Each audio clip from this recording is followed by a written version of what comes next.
এই দুনিয়ায় যতক্ষণ আপনার নিঃশ্বাস চলবে, এই দুনিয়ায় যতদিন আপনি বেঁচে থাকবেন, দুনিয়ার একটা নিয়ম হচ্ছে কান্না আপনার সাথী, কান্না আপনার বন্ধু।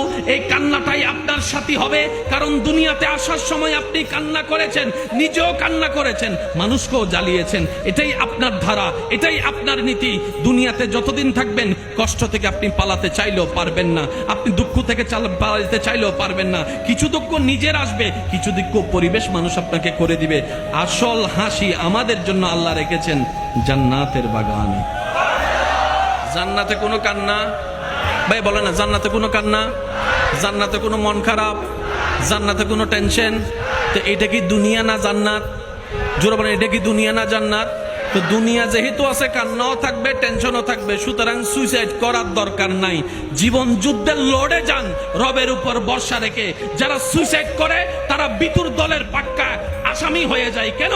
তারা দুনিয়ার 10 মিনিটের কষ্ট থেকে বাঁচার জন্য জাহান্নামের 10,000 বছরের কষ্টকে আপন করে নিচ্ছে। এটা চালাকির কাজ নয়, এটা বোকামির কাজ হয়ে যায়। মুমিন বান্দা কারা? জীবনের শেষ নিঃশ্বাস পর্যন্ত রবের সন্তুষ্টির উপর খুশি থেকে জীবন যাপন করে। চিৎকার দিয়ে বলেন না সুবহান।